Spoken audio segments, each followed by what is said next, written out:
visita aquí en nuestros estudios el reconocido psicólogo Bernardo Estamateas, autor de infinidad de bestsellers inherentes a todo lo que tiene que ver precisamente con la psiquis, con la mente del ser humano y fundamentalmente cómo salir adelante. Bienvenido, Bernardo, gracias por estar aquí. Gracias.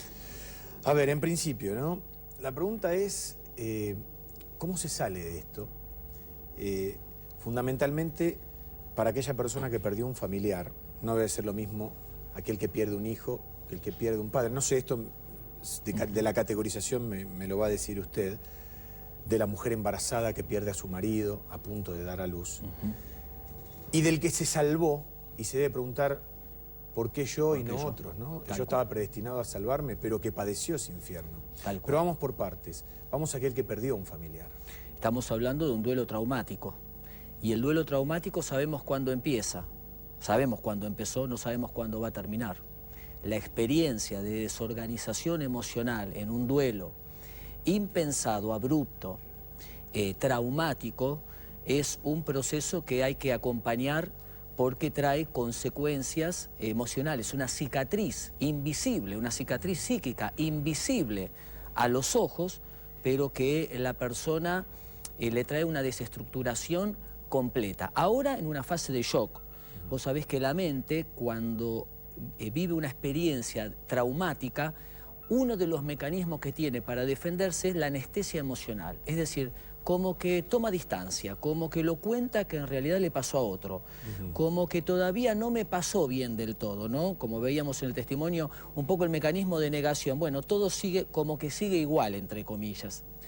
Y estamos hablando de un duelo traumático, muy difícil de elaborar y que va a tener que ser acompañado por asistencia psicoterapéutica. Fundamentalmente, entiendo, Bernardo, que una cosa es acompañar una enfermedad que dura meses y la otra es tal cual la arrepentización de despedir a un hijo o a un padre a la mañana y enterarnos que al mediodía murió en un accidente de estas características. Exactamente. ¿No? Mira, el duelo, hay distintos tipos de duelo, no hay una manera de elaborar el duelo, pero el duelo anticipado que vos haces memoria, cuando alguien tiene un ser querido que está enfermo y poco a poco se va deteriorando, va haciendo microduelos. Claro, se va preparando. Exactamente, aunque el dolor es el mismo, en todos los casos, en el del duelo traumático, en general se provoca o una negación del duelo, bueno, ya está, fue a otra cosa, al otro día voy a trabajar, no pasó nada, y entonces la procesión va por dentro, o todo lo contrario, la intensificación, la persona entra en un estado de depresión,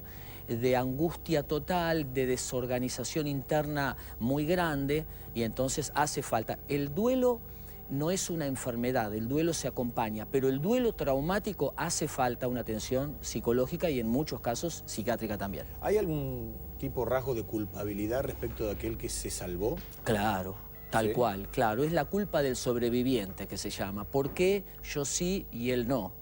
¿No? Como decía un testimonio, le pido perdón a la gente que tuve que pisar. Yo también lo escuché, para poder salir. Para poder salir, esa es la culpa, ¿no?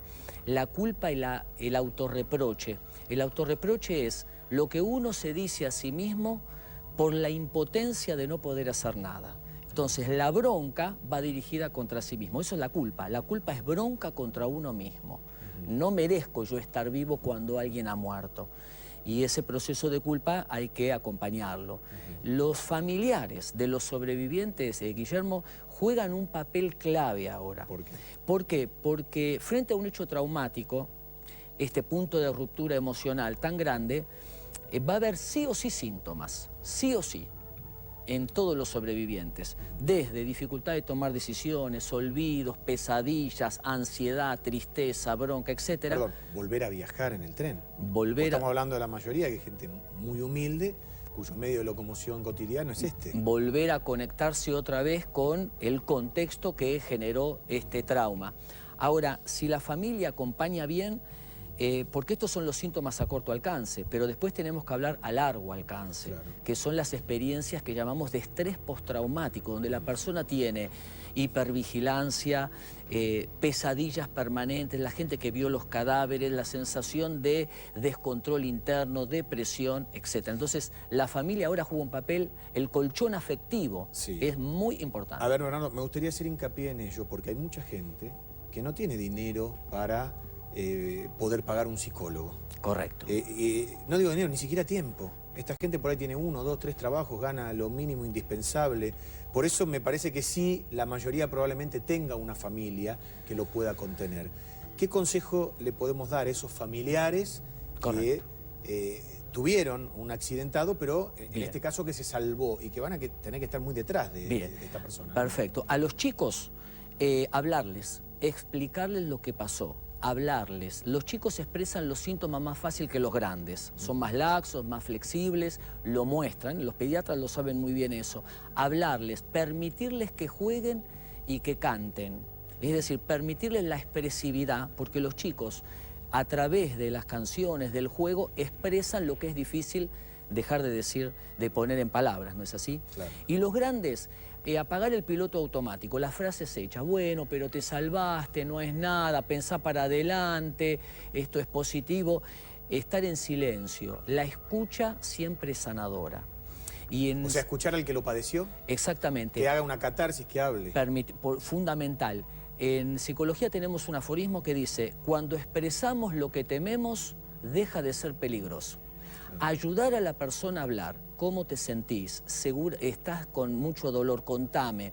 Y nosotros adaptarnos al doliente y no esperar que el doliente se adapte a nosotros. Claro. Es decir, nosotros acompañar. La catarsis es fundamental para la sanidad y la verbalización también es fundamental. Apagar todas las frases hechas. A veces tenemos que estar en silencio, tomar de la mano, acompañar y normalizar todas las emociones que aparecen. Es decir, que la persona que está llorando ahora, que está con bronca, que tiene pesadillas, que está con un estado de angustia muy grande, que no puede volver al trabajo, acompañar. Estos son síntomas normales y poner en palabras lo que nos pasa nos cura, nos curamos hablando. Seguro. ¿Y para los que perdieron un familiar, Bernardo?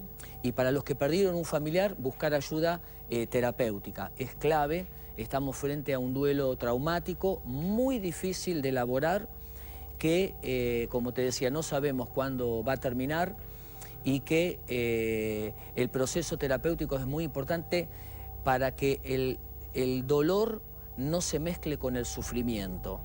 El dolor es lo que sentimos frente a la pérdida. El sufrimiento es todo lo que quedó sin decir, todo lo que se dijo y no se tendría que haber dicho, el vínculo que quedó con el que partió y obviamente todavía estamos en una fase temprana porque el que perdió un ser querido está todavía en la fase de shock, de adormecimiento, de bronca, de negación.